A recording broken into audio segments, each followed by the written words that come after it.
Very good evening. Welcome to the programme. Got a couple of guys here who are pretty much on the same page when it comes to stats and seem to rule the game of football. And if you look at the news pages of the papers this week and across the media, spying on the opposition and compiling of information and these stats are just dominating the world of football. Needless to say, a certain manager of Leeds United will get a welcome. Well, not a welcome. Obviously, he was here, by the way. He'll get a mention. He can have a welcome as well if Marcelo Bielsa cares to attend this Thursday evening show. He's welcome at any time. But I'm very grateful for these two guys, both of whom you've met before previously, but not in a previous life, because George Elek is still fronting up Oddschecker, the betting comparison site, and he's got a load of very interesting odds to offer you on both the Blades and the Owls this evening. And James Marriott, well, in fact, you have come into different guise than you were before. You slightly, yeah. Yeah, representative of our supporters. We've had various Sheffield Wednesday talking points. Now you come with a hat on, even though you haven't got one, of Owls About Stat. Now, Owls About Stat, that appeals to the partridge in me. I think that is a brilliant title for a statistical site. It's relatively new. And you're getting into what James Sosick of Blades Analytics does. He was supposed to be on the show this evening. Well, I say a commitment has come up. He's actually got promotion. So congratulations, James, in his job, which means that he can't be here, right, but he will be at a future show. Just tell me your involvement in this and how you got started with it. I hope that's the only promotion he's celebrating in the next few months, by the way. Owls About Stats actually came about because myself and a couple of other guys got together to record some podcasts about a year ago, kind of looking at the FFP situation around Sheffield Wednesday. And off the back of that, we kind of wanted to keep it going. It's not as simple as it might sound, because one of those guys lives in Denmark, the other lives in New York. I'm the simple one, I live in Sheffield, so it's quite straightforward for me, but getting the three of us kind of together over the internet to record a podcast can be quite challenging with 3 different time zones. So we got it going the back end of last year. It's a monthly podcast where we kind of go back over kind of the month in numbers when it comes to Sheffield Wednesday. And you've got some very interesting stats, one of which you put on Twitter earlier, about the very high percentage of goals relatively that Sheffield Wednesday have scored from distance this season. In fact, they're near enough at the top of the table for that. We'll reintroduce that subject, and I know you've got some stats on various players. Not all make happy reading, by the way, or relaying, but I don't think Owls fans will be surprised. George Elek of Oddschecker, keep right across the whole of the betting market. I'm going to ask you for some odds on Sheffield United, first of all. Look, to win the championship, to come top of the championship, come on the second at the moment. 4 to 1 at the moment, 4 to 1 to win the league, and even money for promotion. Even money suggests a 50% chance of promotion. So I think you've got to be a bit fearful there for that one. Chris Wilder obviously keeps playing down their chances in the press, keeps playing down almost the ability of his players, but the betting market and the punters aren't fooled at all, and they're giving Sheffield United a huge chance of going up. Now, your previous visit was early season, was it not? Yeah, it was about 6 weeks into the season. Now, you're now only giving 4 to 1, or across the board, you know, typically a price of 4 to 1 for Sheffield United to win the league, compared to... It was about 50 to 1 at the beginning of the season, best price on Oddschecker, because we compare all the prices there so you can see who the best of the bookies are. And yeah, I think that despite the good season last season, obviously Sheffield United faded a bit towards the end of the season. People thought that a playoff place would be an incredible achievement. It probably still would be an amazing achievement if they did do that, despite the start they've had. I'm not convinced it's a particularly strong championship this year. I don't think in previous years necessarily Chris Wilder's team would have been up there, but they're capitalising at the moment and going from strength to strength. It does look like probably a three-way race for those 2 spots with Leeds and Norwich, but currently in second spot, 4 points behind Leeds. Okay. They've got a great chance. And Chris Wilder loves a promotion as well. You've got Oxford up into League 2, Northampton into League 1, and then Sheffield United obviously into the Championship. So he knows how to get teams over the line. And of course you factor in things like that, and you factor in increasingly what James is talking about here, and what James Sosick has talked about with Blades Analytics. You're taking that as an industry a lot more seriously. I mean, you have to. I think when stats first came into football, a lot of people got onto it early and made a lot of money using the predictive qualities of stats. If you're looking at things like expected goals, I know some people like to ignore that completely, but they have a very strong predictive tendency. If you're looking at teams who are overachieving compared to their expected goals, generally they tend to regress unless performances improve, or vice versa. Last time I sat on these sofas with you, I said that Sheffield Wednesday were running a bit hot. They were scoring a lot of goals from range, and that meant that even though they were in the playoff places at the time, they were still just 8-1 for relegation. And then we saw what happened pretty quickly in the weeks after. So bookies have had to use, it's not as simple anymore as just looking at the table and looking at results. You've got to look at the numbers that go beyond that in order to look what's going to happen further down the line, because if bookies don't look at that, then it's going to make it much easier for punters to beat them in the long run. That was very perceptive of you. You showed great foresight with that. We're talking weeks ago, and Adam Reach had reeled off all these goals, and Wednesday were riding high. And of course, you can now reinforce that. And look, you've got an iPad down here. My memory's terrible. My memory's terrible. George carries everything in his head. I'm immensely impressed. He must have, on the train journey up from London. It's my job. Sadly, remembering numbers. You must have memorised all these numbers. So you've got something down here. I struggle to remember my name, Alan. So I had to bring that. That's all right, Fred. So in terms of goals from distance, which is quite interesting actually, we earlier in the season we were certainly one of the best in Europe for goals from outside the box. We've slipped a little now. We've got 10. Derby have got 11. Although I think they're pretty much all Harry Wilson. Those. Again last night. But we do have the Championship's best conversion rate at 8%. So that's 8% of our shots from outside the box, which end up being a goal, which is ludicrously high, really. Thank you, Mr. Reach and Mr. Banner. Absolutely. To put it in context, that's double the average of the division at 4%, and it actually puts us fourth among the top 192 teams in Europe. So behind. So I don't have the stats with me, but yes. Behind Tottenham, Arsenal, and Joey Pelli-Pes's old club. Across Europe, fourth. Yeah.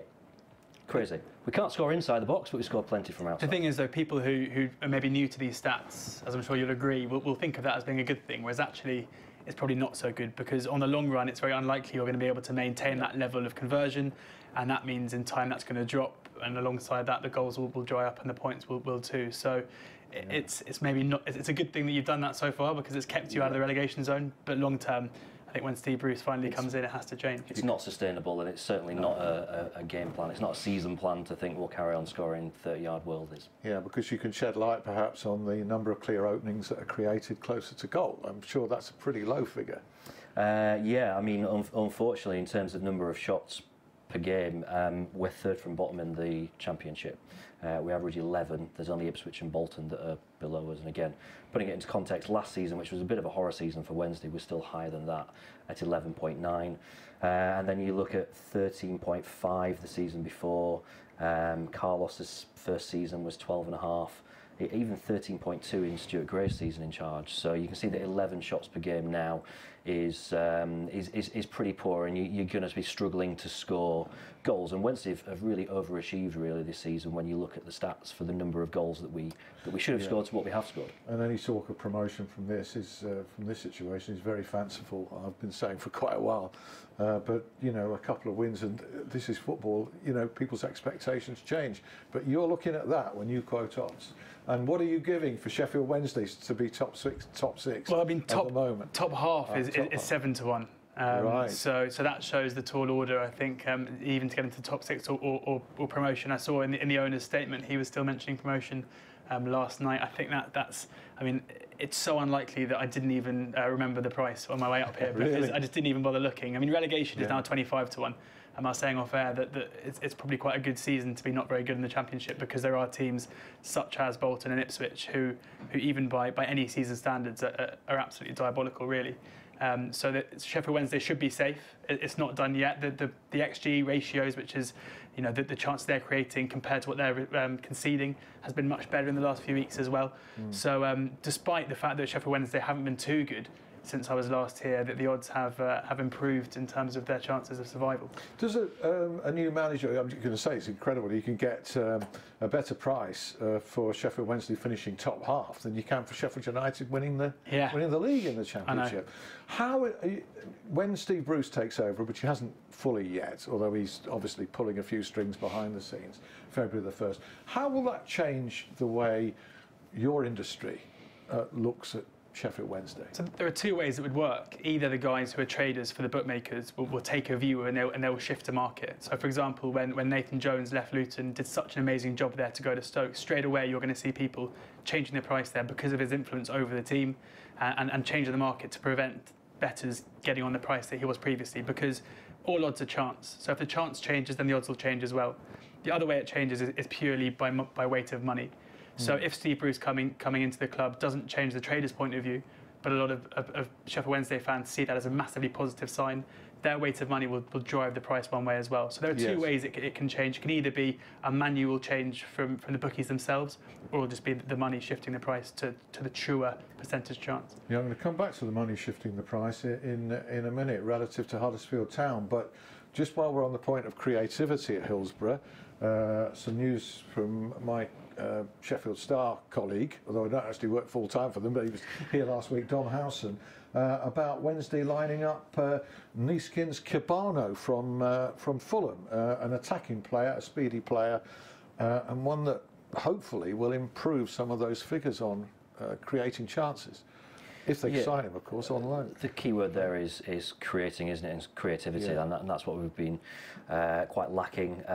Interesting, you kind of look at Wednesday now and think that we've kind of turned, or we looked like we turned a bit of a corner. And then just to quote a few more stats, the whole game was by far this season's worst attacking performance for us. Expected goals was 0.2. And there was only the Wolves game last season which finished 0-0, which was worse since the beginning of the 2015-2016 season in terms of actually creating chances to score a goal for us. Yeah, so it's certainly clear. And if you're aware of this, Steve Bruce and his management team will be more than aware of it too. So they'll be looking, well, I think they're probably looking wide for people, fullbacks as well, that can offer something going forward, as well as a centre-back. Yeah, I mean, we in terms of getting the ball into the box, it's something we've struggled with this season. And you can only score goals in certain ways in football games. You know, we've been scoring them from 30 yards. That's not going to continue for the second half of the season. We've got to find other ways of scoring goals, and that means getting the ball into dangerous areas, and that's something that we've not been doing. I think we're bottom of the league in terms of touches inside the opposition box. And it doesn't take a genius to kind of figure out if you're bottom of that particular league table, you're going to struggle to score goals. The other question, of course, and raised further by the chairman's statement last night, is having the wherewithal to make the changes necessary within financial fair play and the restrictions imposed. We'll come to that later. The way odds change and the way things are thrown up. I came in from the pub on Sunday night, and it's never a good time to tweet, right? But I did. We've all been there. So I come in at sort of 11:15, and I see one of your colleagues in the industry, I forget who it was, putting a tweet out about sudden shift in odds on David Wagner leaving Huddersfield Town. And until that point, I hadn't even considered it was the remotest possibility. No will among the Huddersfield fans for this inspirational guy to leave. As far as I was aware, the club were of the same mind. So I put a fairly dismissive tweet out. Okay, no chance. Just saying a few punters must have had a wild flutter here or something. And the following day he left. Can you give us a bit of a backstory as to what might have happened there? I think if you think generally betting markets are all around events before they happen, and it's natural that whether it's a manager leaving or a manager being appointed, there are always going to be people who know who's won the race before it's run. Yeah. And for that reason, limits, I mean, if you have any bets, I mean, some people won't know this obviously because they weren't very big, but any bets you have online will be capped at a certain limit. You're not allowed to just go online and have 50 grand on a horse like that because bookies have to protect their liabilities. So for manager markets, whether it's who's going to leave or who's going to be appointed, the limits will be set very low. So it doesn't take much money for the odds to start coming in very quickly. So if 10 people find out that David Wagner is about to resign the next day, and they tell 10 of their friends, and all those people suddenly have a £10 on it, which they're limited to, then bookies are going to take evasive action very, very quickly. So, especially when it's been something that was so unlikely. Exactly. Where people do, no smoke without fire is the saying that comes to mind here. And you see the same as well with manager markets. I mean, often the people who shorten up very quickly end up getting the job, but they may have had an interview, they may have been sounded out, they may have applied for it. And it's very rare that you'll see a name come in out of the blue who's hasn't been linked or hasn't been some kind of contact with the club. Well, I lost 250 quid last summer, I think, on a football club that was about to appoint a manager. And somebody was in at 2 to 1 or something, and it was a foreign manager, tipped. And a contact of mine close to that club said, yeah, it's going to be him. And suddenly the odds flipped, and it was another foreign manager who got the job from something like 50 to 1. Yeah, exactly. So I learned a lesson there. Yeah, and it's a very hard one. I'm an Oxford fan, and when we were appointing a manager last summer, suddenly out of nowhere, Patrick Kluivert popped up at 3 to 1. You think, what's going on? And then I found out later on that he had indeed been having had a conversation at least with the club, and that just shows that there are people out there. It's the first thing you're going to do. I mean, Alan, you just said yourself that you did similar. As soon as you find out that something's going to happen, you're going to try and back it, and that's where the shift in the market comes from. I don't do much of it now, but anybody who's read my humble publication, Confessions of a Football Reporter, knows that I once did get several hundred quid on a manager taking over, and people have subsequently said, that was insider trading because you knew. Well, I did know, not from the manager, but probably very close. So long as you're not employed by a football club, you're absolutely fine. You're fine, so, yeah. Credibility on the line as well, because I wrote the story for a national paper emphatically, and it came to pass. Thankfully. But with the Huddersfield manager odds now are absolutely extraordinary. Where you've got Aitor Karanka is now the 13 to 8 favourite, which I mean I find bizarre given the style of football that David Wagner's implemented there. Yeah. Given the job that Karanka's just left, it would seem like a very strange appointment. But are they preparing for next season? Half preparing for next season? A guy that can get them up, as he did at Middlesbrough. You have to wonder whether or not he's still that man. I mean, the squad he had at Nottingham Forest looked to me to be one that should be competing at the top end of the table with an array of attacking talent which he failed to use properly. Huddersfield have a similar array of attacking talent. I'm not convinced he's the man to take them forward. No, normally there was another German manager, not surprisingly, quite high in the betting as well. Seivert, I think his name is. But that seemed like it may be people guessing to me purely because Stuart Webber, the man who brought David Wagner to Huddersfield, is now at Norwich and brought Daniel Farke to Norwich, and Seivert, I think his name is just the next one in that line. He's now the Dortmund B manager. So you may either the Huddersfield owners are going back to their blueprint and trying to repeat it, or it's just people adding 2 and 2 together and getting 5. Yeah, it's all very, very interesting. I mean, Sheffield Wednesday now with a new manager coming in, hopefully for the foreseeable future. But I think, bearing in mind Desponchan's series statement last night, commendably in the sense of putting it all out there in terms of the financial difficulties, not his own financial difficulties, but the revenue difficulty. That's going to take some turning. I know that the wider world's going to think Steve Bruce, big club Sheffield Wednesday, got to hit the ground running, promotion next season. I don't think it's as simple as looking at it like that. Do you? No, I think there's a much kind of longer term, bigger issue at play here, which is the way that Sheffield Wednesday is run, and I say that in the most respectful manner to our chairman, and the kind of club that we are, because I think we're kind of lacking a bit of identity at the moment, and we've kind of spent everything that we can in a relatively short period of time, and we're now in this sort of period of retreat. So I think talk of promotion is pretty silly at the moment. What we need to be doing is looking at the club from the top down, figuring out what kind of club we want to be. Do we want to bring through young players? Do we want to be looking at the lower leagues and doing what some other clubs in the Championship have done successfully and bringing through players who've done well in League One and League Two and develop a quite tight squad that way? And I'm not kind of seeing that from the club at the moment. And that's not to say that Steve Bruce isn't a great manager, because he is, but he's not got a lot to play with. And I think we need a bit more direction as as a club for whoever is our manager to be successful. And maybe the manager to lead that direction, being the foremost thing. The good thing about Steve Bruce is he knows his stuff when it comes to money. He's spent a lot of money in his career, but he's also raised a lot of money in his career. Yeah, a lot of people take the first line that he's a big spending manager and haven't looked at the figures that, for instance, you projected in the Sheffield Star. That article's online, so it's worth a look from James, who will be back in part 2, as will George. And we haven't even mentioned Marcelo Bielsa yet. Hey, we will do. In about 5 minutes, James Gregg will join us as well with a roundup of everything going on. See you then.